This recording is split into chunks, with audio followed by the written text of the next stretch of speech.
Hey everyone, welcome back to theclinicaltrialsguru.com. Again, that website address is theclinicaltrialsguru.com. It's, in my humble opinion, the best place for clinical trial content. We do tons of interviews, tons of videos. Today we're bringing back a very popular guest, Patrick Stone. Pat's been a FDA auditor for years. Now he's an author, he's a consultant, he's got tons of expertise on the FDA. Hold up the book, Martin. Bubblegum Badge. You can see it here. You can also see it in Patrick's background there. It's absolutely a must read. Patrick was kind enough to let me borrow a copy. It's awesome. I'm still going to borrow it, okay, Pat? I'm going to hold on to it. Yes. Yeah, well, spread it around. You know, I was telling some of our PIs some of the information in that book, and it was almost reassuring to them that they're doing the right things. So if you're an investigator, if you're a study coordinator, if you work at a research clinic, you definitely want to check out this book. And like I said, my co-host today, Martin, he's been on the show before. He's an EMT. He's got a lot of clinical experience. He'll be putting his 2 cents into today's interview as far as clinical questions and the FDA in general.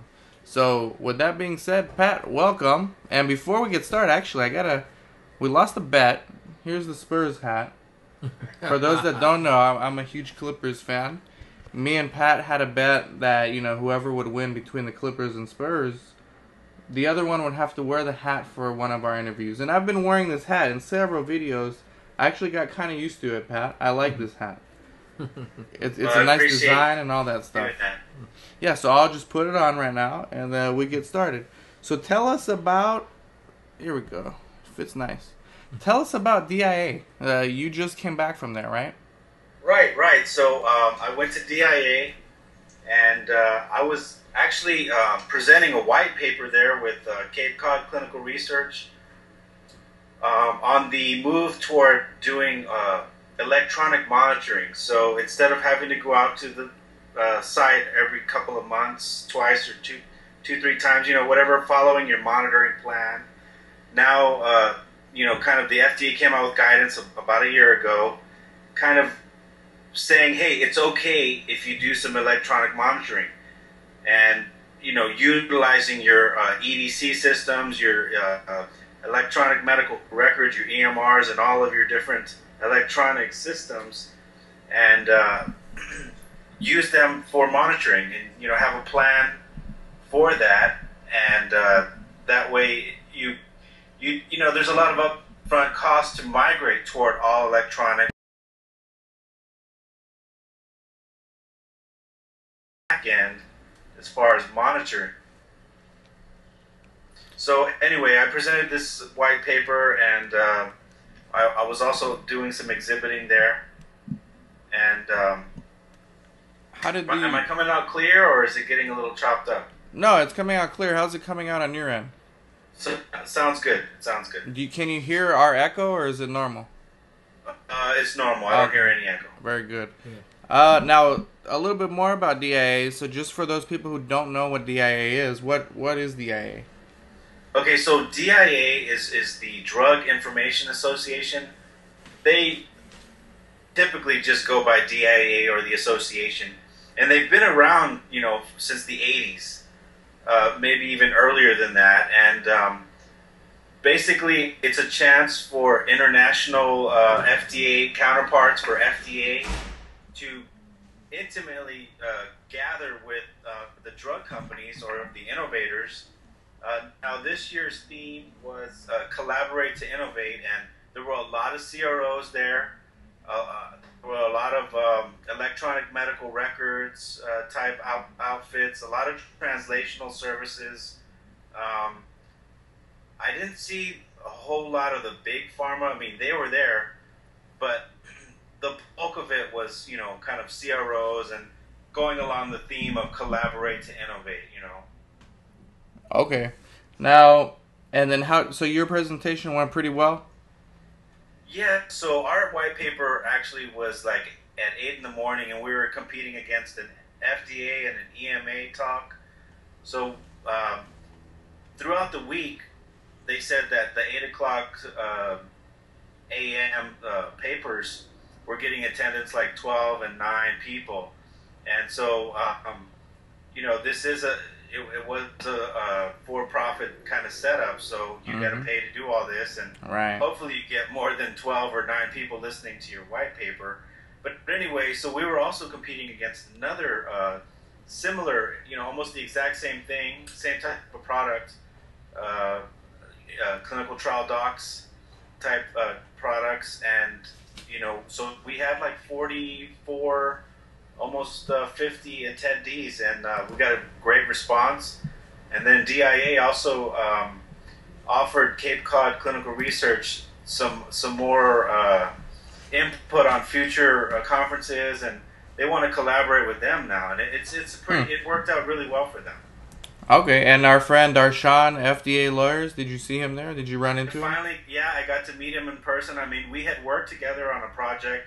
He's a professor, so he does classes, and I helped him with one of his classes. And yes, I did get to meet him.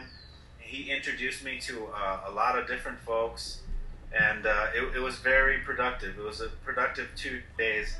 I mean, the meeting, the bulk of it is like Monday, Tuesday, Wednesday, and then everything kind of wraps up Thursday. Right. So it's kind of quick, and you figure that because you're talking about anywhere from frontline workers all the way to high-level management, and they don't have a whole lot of time to just meet and greet and kind of go off and do conferences and such. But this is kind of a special deal, and you had Australia there, Japan, Italy, a lot of EMA individuals, high-level folks.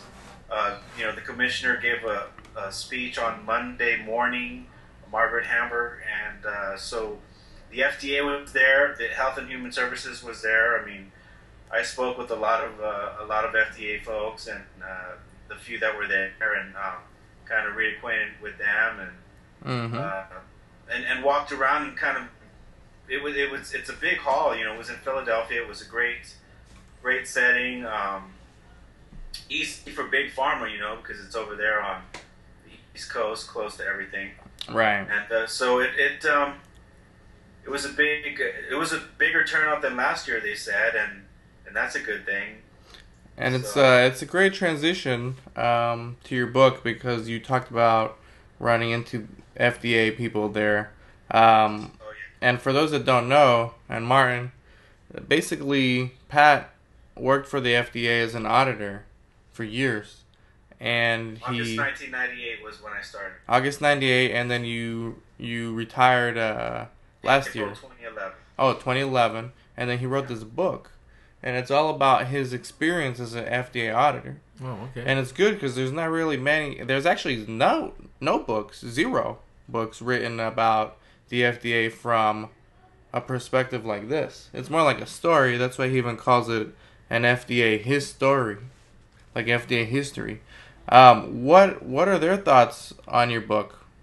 Any FDA people you ran into over there?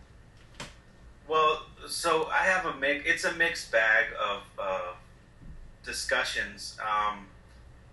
Most of it is positive, though, because you realize that it's not just the hatchet job of the FDA. I mean, I'm actually giving a breakdown of the clinical trial aspects and the review aspects, for one, the regulatory strategies. So it is a story about my time at FDA, but I've woven in some very important elements, some training features, so to speak, that you get from this book. And so when we first talked, I guess, I don't know if it was quite some time ago. We've had 2 of these.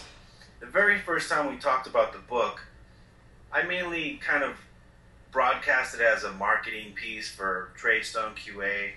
But as I've actually had patients come and talk to me and tell me, you opened my eyes on what I was going to get into. You overwhelmed me with the regulatory issues, and as a patient, I can't thank you enough because I understand what I have to get into now. And I really didn't think of that perspective. But I mean, I always put, in the book it tells you, hey, we're all going to be patients. We're all part of the healthcare system.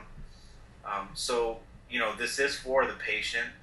And but I wasn't thinking of it as a 360-degree type piece. I also kind of produced it for the new FDA crew that come in, and they're just getting their feet wet, and they're trying to understand what this whole clinical trials thing is, and IRBs and bioequivalence, and the training's not so great. So if you break it down into components and put it into bite-sized chunks, I mean, not everyone is going to be able to digest this. I mean, obviously it's fairly technical in some spots, but if you do your homework, I mean, anyone should be able to understand it, even as a patient. Right.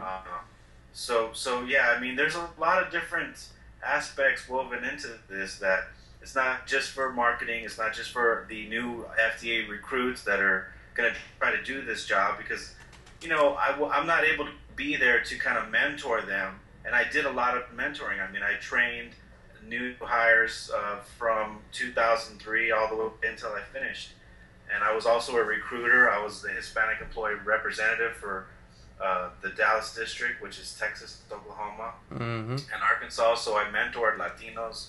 I brought in a lot of Latinos into the FDA because, all government agencies have these quotas of, you got to have a certain amount of relation to the public domain. So if you have a large Hispanic population, that has to mirror your workforce. So your workforce kind of has to mirror what the population is, and it doesn't. I mean, the Hispanic and the Latino representation in FDA is fairly limited, and especially at the management level. I mean, it's not just about the frontline grunts doing the work, but some of the higher level folks. So they try to get individuals like myself to recruit Latinos that look promising, had a good college career, what have you, and bring them in and hopefully bring them up. But anyway, so. Well, I'm glad you brought that part up, because Martin, he's a clinician out there in Arizona and Phoenix, which there's a lot of Latinos out there, and being Latino himself, what are some of the questions you had for Pat as far as the FDA and how it functions? Because this is a guy who deals with medicines every day. I mean, out in the field, you must administer what, like at least a dozen different times a day? Yeah, a dozen different times. It just depends, the day. The average patients that we deal with is approximately 6 to 9 patients a day. But they do have various prescriptions for almost the same illness that they have, and they sometimes forget what the prescriptions are and for what they're taking it for, so they multiply their prescriptions. I don't know if it's because the doctor just pushes the drug to the patient because it's needed, or if it's just because the patient does really need it at that point. So we do have various patients that we work with and stuff, but just that the patient is the one that's the most affected at the end, as far as multiple prescriptions for the same illness. So I have a question for you, because you are a frontline worker, and I have been blogging about this subject for about the last 9 months or so. And quick plug for your blog, where can people see that? The Assurance blog is kind of the main blog, and if they go to TradeStoneQA.com, my Bubblegum Badge blog also comes up, the Patrick Stone at Bubblegum Badge, and right. Yeah, you can Google my name too. I mean, I'm kind of Googled now, and so that's a easy. It's easy. I'm easy to find now, unfortunately. So there you go. Well, for the business, it's fortunate. For those that are kind of maybe in disagreement with me, it's probably not so great. But you know what? I welcome disagreement, because I want to have everyone's perspective. I mean, this isn't a one-way solution, one size fits all. The problem with government is always trying to put everything in a box. Okay, I have this, and I can give you this, and you know what? Sometimes you have to discuss things, and you have to have disagreements, and so I do welcome that, and I'm not by any means always right. So if I'm not, set me straight. Help me understand. Not make me, but kind of help me understand where I don't get it. So that's kind of the thing. But the drug shortage issue to me has been such a conundrum, because now you have executive orders trying to stave off the drug shortages, and how that affects many different patients, not just cancer patients or surgical patients, but even babies that are being born, because you have like the big pharma and that kind of operate 90% of the business as far as sterile drugs go, and there's a lot of them on the shortage list, and some of that is due to faulty systems, manufacturing, upkeep, equipment, what have you. So as the frontline worker, how do you see that? I mean, I know you're seeing multiple prescriptions for, or the same prescription for multiple indications, but and that could be a thing where the patient is saying, hey, maybe I don't want to go to the pharmacy, or I don't want to go to where I have to get my meds so much, I can't move around, or whatever the case may be. I mean, if they're an old person, maybe you can kind of see, oh, well, but, that also hinders medication to other folks maybe, and it affects the availability of those same drugs to other customers, and it almost is like a hoarding aspect. So it's the flip side of this drug shortage, and it's also a dual responsible cause. So when you have this hoarding, someone else isn't getting their drug now, because this guy over here wants to have double dose. So, but what about those drugs that aren't available at all? I mean, you got to see that too. I mean, as the frontline guy, how do you see that affecting your services and your, the healthcare and Yeah, as far as the health, like I said, I am a healthcare provider. I work for an agency as a paramedic, and we get various calls on a daily basis and stuff. And we have a diversity group of people that we encounter on a daily basis. Most of the people that we encounter are elderly people, and elderly people, they sometimes they live by themselves. Most of the time, they live by themselves.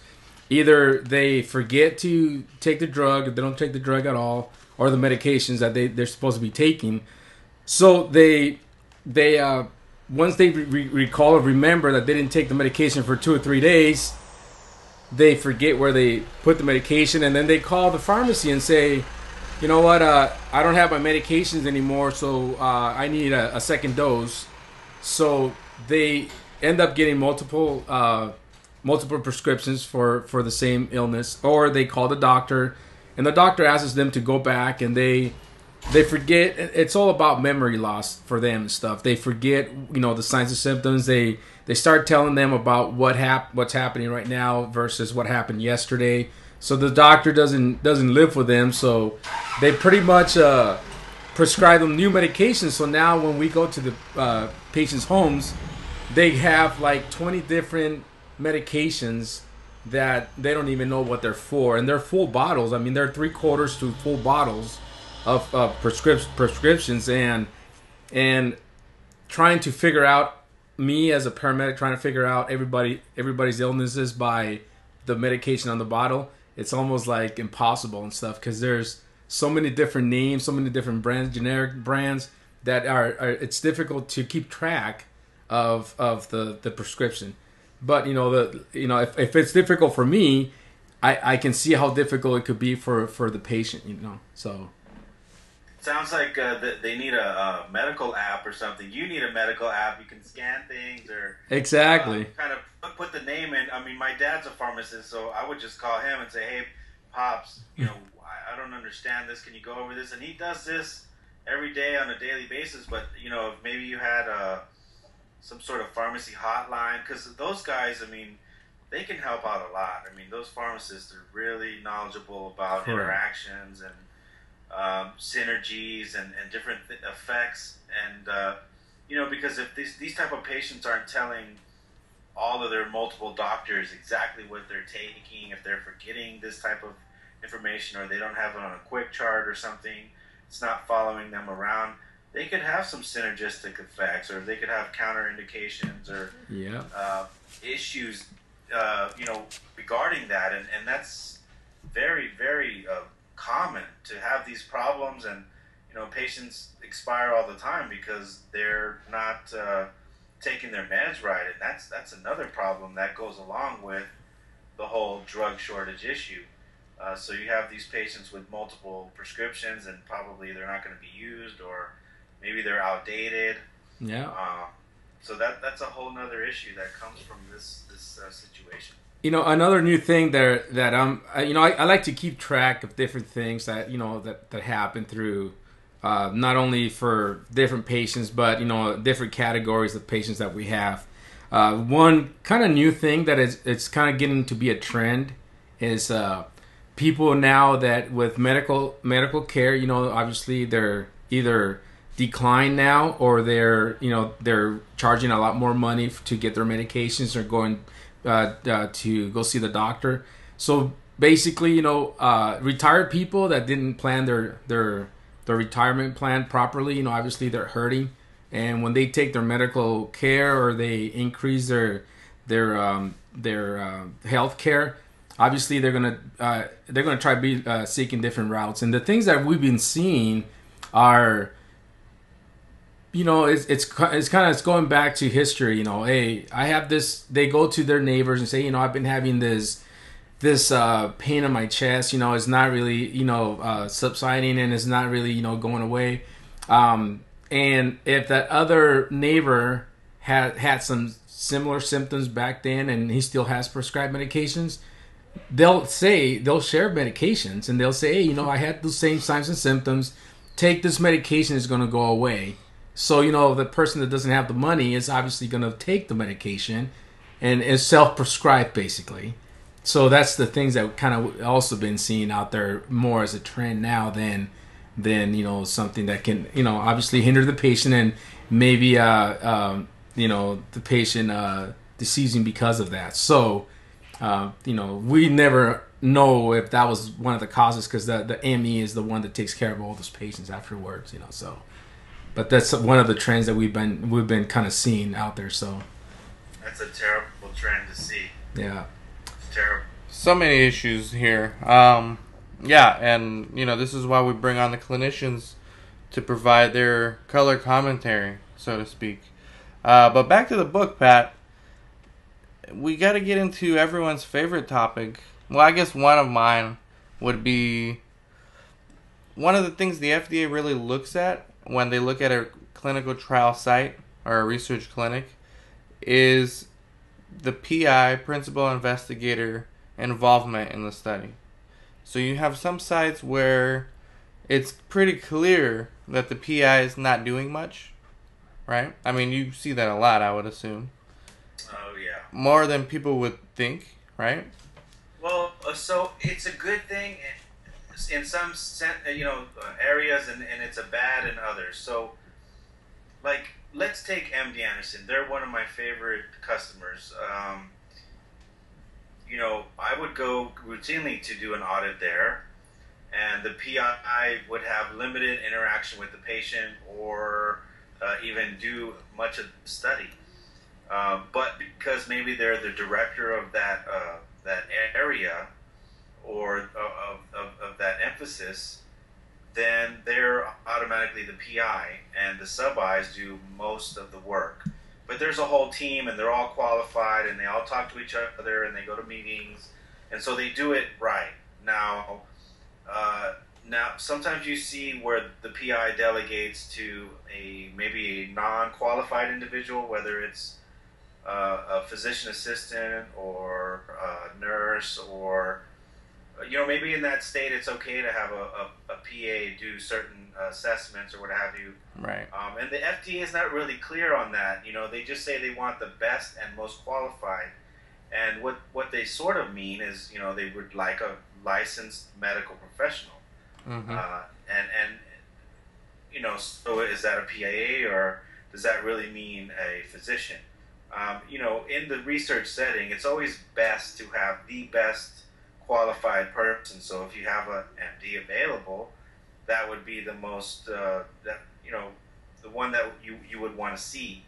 But that's not always the case. Sometimes you do see physician assistants conducting clinical trials, and maybe it's perfectly okay, and but the FDA won't tell you one way or the other until it's all said and done whether they approve or not.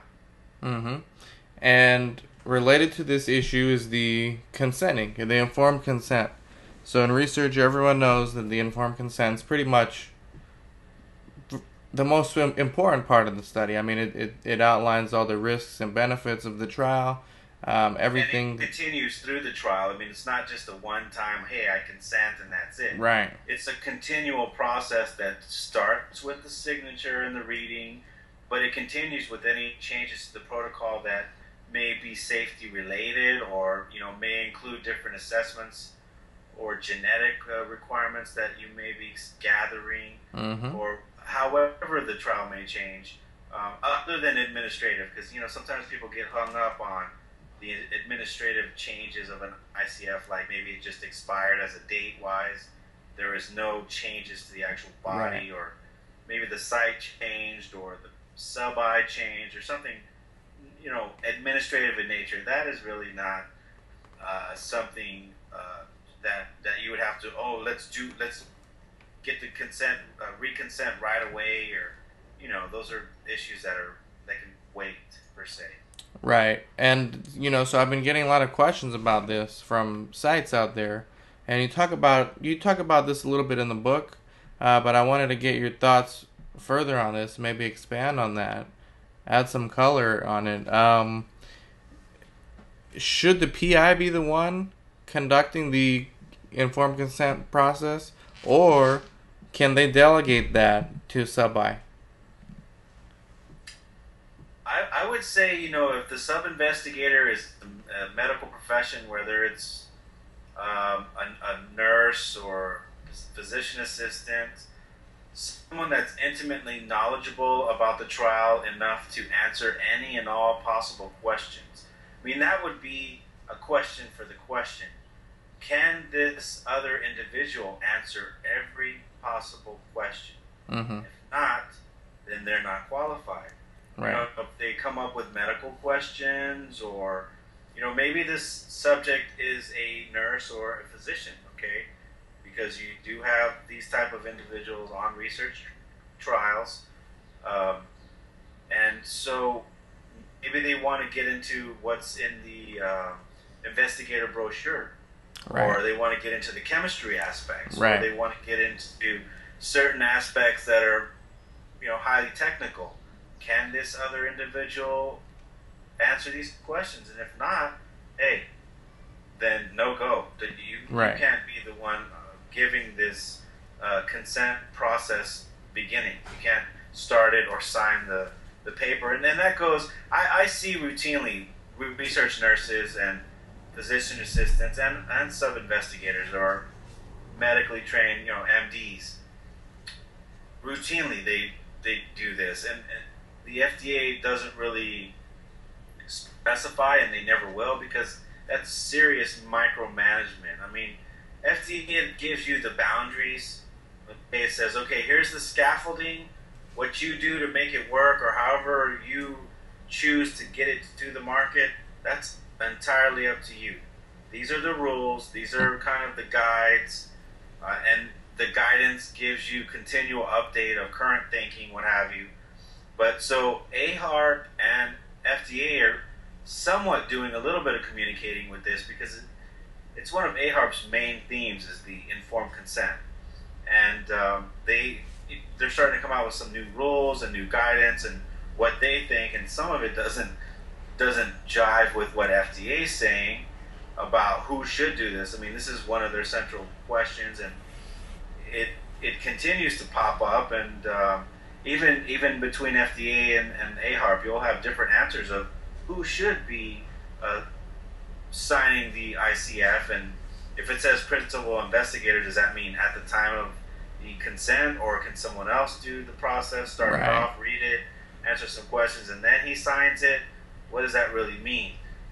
because these are very sticky and very minutia coming. It's getting right down into where the rubber meets the road, and they're important questions. But in all honesty,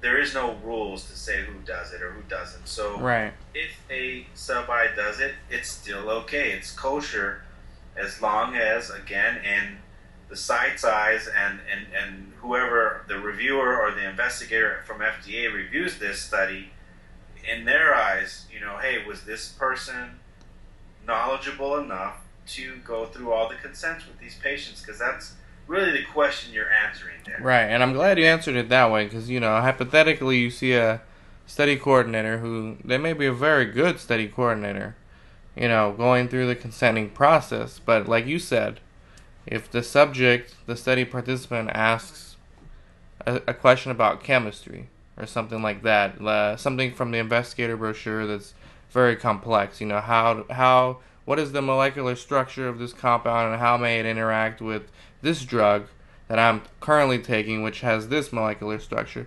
I don't know how someone other than an MD or maybe a nurse practitioner could really answer that question. So I do like your answer, and I think a lot of the sites out there will find some use out of that answer. So thank you for that one, Pat. I hope so. And kind of, I hate answering a question with the question because most people are like, hey, you're kind of dodging the question. But in effect, it's kind of the routine. What any government investigator will learn is kind of ask yourself the question again, maybe say it out loud, and then it's easier to answer it because then you say, well, maybe there's other questions beside that spring forth from this one simple, one-sided type question. And if people kind of think of it that way, like, well, if I'm sitting with this patient, can I answer all the questions? And if they answer no, then they shouldn't want to do that job. It shouldn't be something they offer. Hey, I can do the informed consent process. Well, you already know you can't, so don't even. You're not going to do that job. Let's do the other parts that are necessary. You already have enough going on. Because really, these research nurses and, kind of the sub-investigators types, they do a lot of the work most of the time. So, naturally the PI should be the guy to take the responsibility to be there to answer any and all questions. Right, and I appreciate that answer, and I'm sure a lot of the research clinics watching right now will appreciate it as well. And we're going to get to Martin's question right now. He's just going to ask, a more general question about the FDA from a clinician's perspective or someone on the front line. But let me ask you one more. In our last interview, you mentioned something that I found interesting. You said, I asked you something, I forgot what it was, and you said, well, the FDA, we really don't have teeth. And can you kind of expand on that a little more? A lot of the sites watching that were saying, well, I thought the FDA had all the power in the world.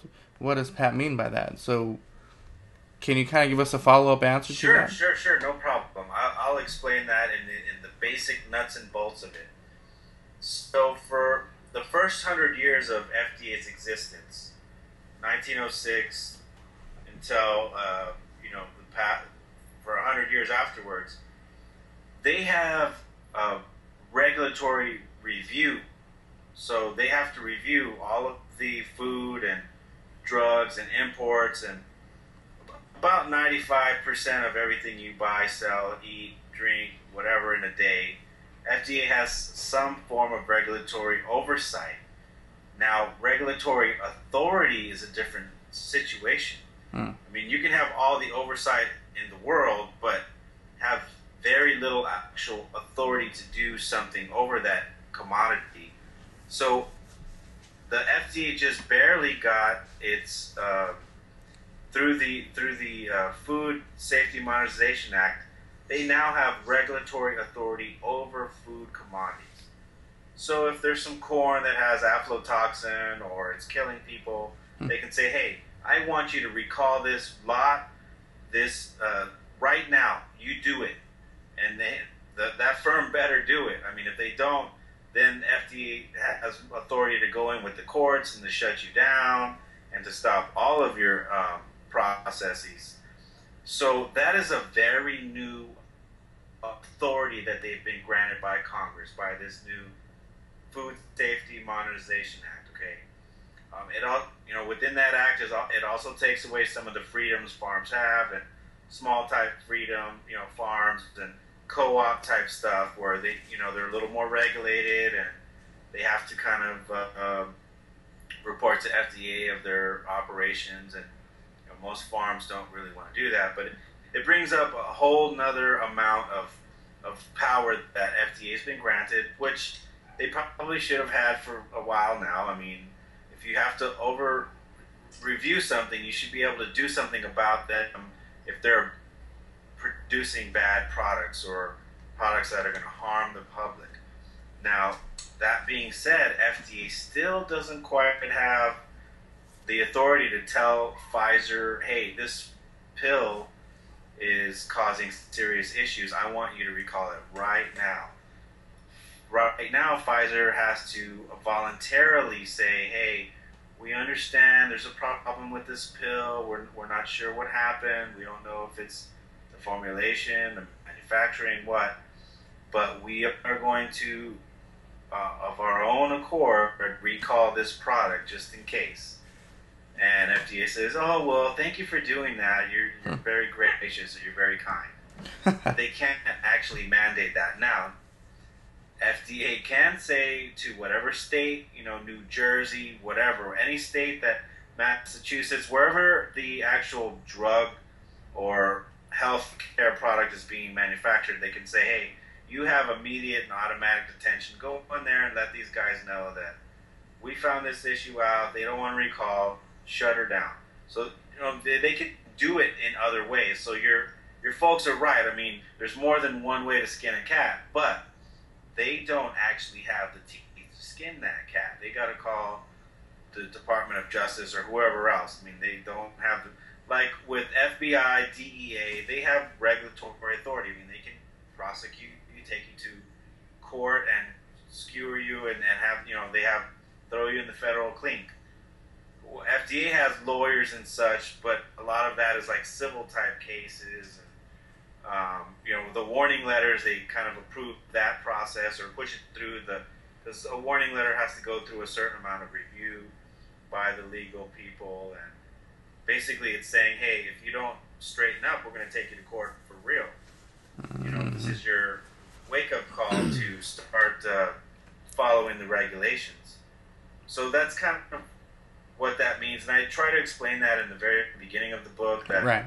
This is why it's called Bubblegum Badge. It's nothing bad on FDA per se. I mean, I wish they did a little more. I mean, when you get to 551 clinical trials in 2010, and there are hundreds of thousands of ongoing clinical trials, that's not really the greatest job in the world. Yeah, definitely. Well, and that's kind of the basis for the title of the book, like you said, Bubblegum Badge. It's all wrapped into one. It's wrapped into them not having quite the regulatory authority they possibly need to actually have teeth and to really be scary as an entity. And it's also an indication as to what the focus is. I mean, when you have such a high caliber talent pool of people, they should be doing more than 80% food work. I mean, that's right. That just boggles the mind. They should really be doing, this drug, device, biologic, clinical trial review, all of those aspects that are intimately tied with our healthcare system. If the FDA doesn't really focus on the healthcare products and there's a shortage, well, I wonder why there's a shortage. Is it the review time? Is it a manufacturing issue? Is it, there's a whole, it all goes back to the first topic we talked about. Right, and that leads us right back to real world scenarios. And my brother-in-law Martin, that's where he's at. Do you have any questions from your end for Pat? Well, I guess one more question, is, once again with health care costs, obviously a lot of people are not able to go to see their doctors because they can't pay their premiums. But another thing that I've been kind of seeing a lot is a lot of people are going internationally to go get their medications. To go into Canada, or they go towards Mexico, and that's how they get medications that they can afford over there, and they don't need any prescription. So the FDA obviously spends billions of dollars on regulating prescription medications here in the States. But my concern is that if obviously I can't do nothing about the healthcare costs or whatnot and stuff because that's on a higher level than where I'm at. But if at one point in time, if people get the word mouth by mouth and saying, hey, I went to Mexico and got my medication for $15 versus paying here $30 to $60 or even $100 for medications. Obviously, some people are cutting costs and they're going to go to where medications are going to be less costly. And who knows like what that medication has inside inside it and stuff. Is it going to be worse or better? Who knows? So I think that's some of the things that I kind of been seeing. Being working on the front line, kind of like interacting with patients out there that are taking the medications, and and I just want to see what does the FDA think about that as far as people going outside and getting their prescription medication and stuff. Well, I'll take it one step further than that. Actually, I'm going to go with your question and even a higher level question. So, you see a lot of people going to Canada and Mexico, but you don't see the people buying online. And either they're buying online from Canada or Mexico or wherever. So either way, they're getting it from these outside markets. Now, FDA is constantly focused on a small amount of FDA. I mean, it's not like a large portion of FDA. There is a criminal office of investigations, and that office is really small. I mean, for how big FDA is, I mean, it's a very small handful of folks. They are focused on online sales of counterfeit drugs, and also like if you get caught at the border crossing over with your medications, it's going to cost you more because you're going to get a ticket, you're going to get a citation, plus they're going to throw out the drugs. Now, how often does that happen? Not very often. I mean, but you are smuggling in a sense. I mean, it's not legal to go that route. So aside from, just kind of being a rebel and not doing that, one of the problems you have to face is, am I getting my heart medication? Or am I getting a sugar pill? Or worse, am I getting some kind of a rat poison or something from China? Because the FDA has all over the website about counterfeit drugs, and it doesn't seem like a big deal, but many, many, many seniors and all strata die every year from counterfeit drugs. If you have diabetes and you need your insulin, it's a little. I would pay a little more to know that, hey, Walgreens got it from the manufacturer. This is the lot number. They double and triple checked everything, and I'm getting, because look, even in the best situation, okay, even in our own country, we still have hundreds of recalls, okay. Subpotent, super potent, didn't do this, didn't do that. There's metal shavings in there. There's the debris, what have you. So even out of the innovator, out of the drug market maker, okay, even out of that system, you have bad batches and things happen.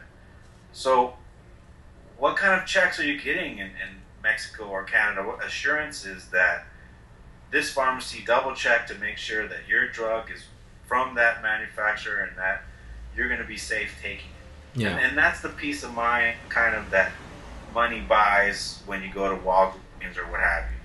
Now, again, not everyone has that extra 50, 40, whatever amount of dollars. Like, unfortunately, if you don't have some sort of prescription help, some of those scripts are upwards of hundreds of dollars. Yeah. And that's where the real key issue comes in. How much does that really cost? Yeah. Does it really cost you $150 to make these pills? No, it doesn't. It costs you pennies. You've already paid. It's paid for itself in the billions, if not trillions. So, but I mean, again, you can't really have government go in to set market prices, because then you don't have a free market anymore. And how do you, again, pay for the next generation and all the, and it becomes a catch-22. But what's the key? I mean, the key is to have some sort of help for everyone, right? I mean, yeah. Here's the thing. What we have now is a system that's predicated on more workers, people working. Okay, I mean, this current system that the Supreme Court just said, yes, it's a go. The basis of it, I mean, it's not about the mandate or this or that. It's about having enough folks working in order to pay into this system, because right now we're upside down as far as that number goes. The amount of people working, actually paying into the tax system, because you have some upper echelon or whatever, they're paying what they pay, but maybe it's not quite up to par with the millions that they rake in. So either way, I mean, you can't really take too much from that, but at the same time, it's more about the regular guy out there working. I mean, we need more regular, everyday folks. Either they get out of the line and say, you know what, I'm not going to do this unemployment line anymore. I'm going to start a small business, and I'm just going to throw my hat into the ring. I'm already in the hole. Why don't I just forget about, getting in my soup line and putting my hand out for Uncle Sam? Yeah. Because we've put ourselves in a hole now. I mean, we're borrowing from China and from all these other places so that we can pay these guys to just get in their line and do their thing. As opposed to saying, okay, you know what, let's grab all of you guys in this trade, or figure out what your skill is, and let's help you build a business. I'm going to give you money every month, not for your rent or whatever. I'm going to give it for this business, and you take the money you need that you make from that business, and you live. And that way, because no one ever really appreciates anything that's just handed to them, period. Yeah. I mean, that is human nature. Yeah. If you're handed something like a rat in a cage on your hamster wheel, you will be fine. You're fed, you're clothed, you're housed, and you're on your hamster wheel on your couch. Yeah. But we don't. This system isn't going to work with that setup. And we know a few people like that. I mean, I know a lot of folks like that, and they tell me, oh, I've been to so many job interviews and this and that. I'm like, why aren't you thinking about building a small business and filling a niche, filling a need? There's a lot of need out there. There's a lot of things that we could be doing, but we're choosing to couch potato clicker it, and worry about, this employer, he probably could be employing more folks, but he's not. Well, do something about it. Make your own business. I mean, that's what I did. I said, you know what, FDA isn't quite getting to enough inspections for my taste. I would rather see, a positive number, show us 15-20% review of these clinical trials in our country. Okay, so that healthcare product, that device or that drug, it may not make it to market, but those patients on that clinical trial deserve a review. They deserve to be made sure that they were taking care of, their patient safety, that the protocol was followed. I mean, they still need to be looked after, and they're really not. I mean, it's the number is below 1%. Right. I mean, FDA can put whatever spin, and they can flower it up and make it look pretty, but it doesn't look pretty. I mean, there's no way to make that percentage look pretty. And so when you asked me before about my discussions with FDA, Well, when I ask questions like this, people get, they get a little nervous and, you're attacking me and this and that. Hey, I'm putting out real numbers and I'm asking you real questions. And all I'm getting from you is tap dancing, Oh, you're against us and this and that. And, why did you have to do that? And you turned. And I'm like, look, if anything, I'm going to do a better job at educating the people that are doing this work. Okay, y'all aren't doing a whole lot of outreach for clinical trials and for research coordinators and for the people on the front lines of healthcare. You're not outreaching to them. So I'm going to do it on my own, because when you're in FDA, you can't say or do or anything unless it's got the seal of approval. And even then, it takes an act of Congress to get that seal of approval.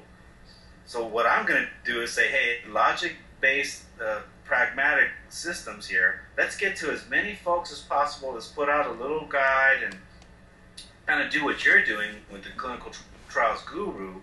So I don't know everything, but I have access to the people that do, and I have, anyone can go to the internet and go to the FDA.gov.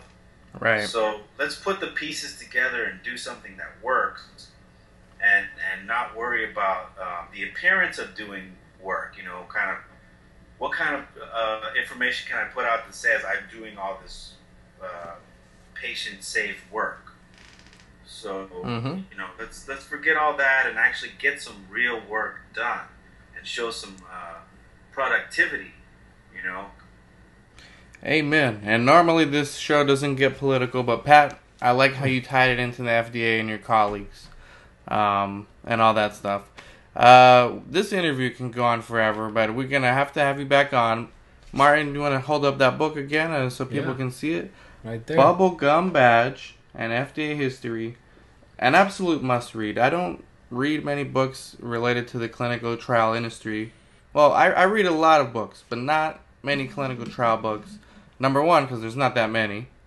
And number two, the ones that are not that good. This one is an excellent book. It's a must-read if you're in clinical trials or if you're a clinician. Yes. I mean, I'll let you borrow that one, actually. Yes, Yeah. I'll read it. Yeah, and then we'll do another interview. We'll talk more about the book. Whenever we do an interview with Pat, we get tons of questions. So there's plenty of opportunities for more interviews in the next couple of months. And Pat, it's always nice to have you on and be a regular guest of our show. I appreciate that. It's great to be on. And you do consulting work, so if people want to get a hold of you, where do they go? They can just look me up online.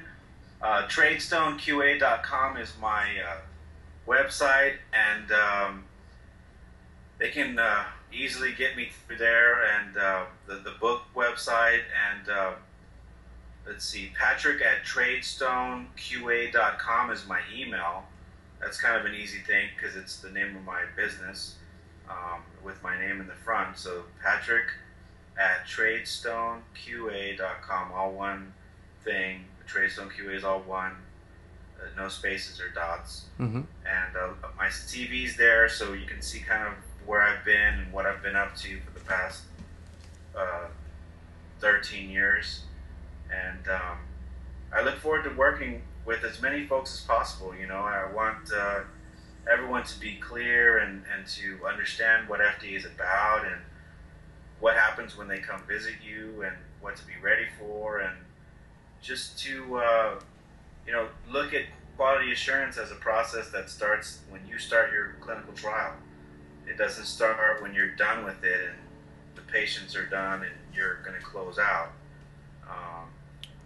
And this could, we can get this going and get it done right. Yep.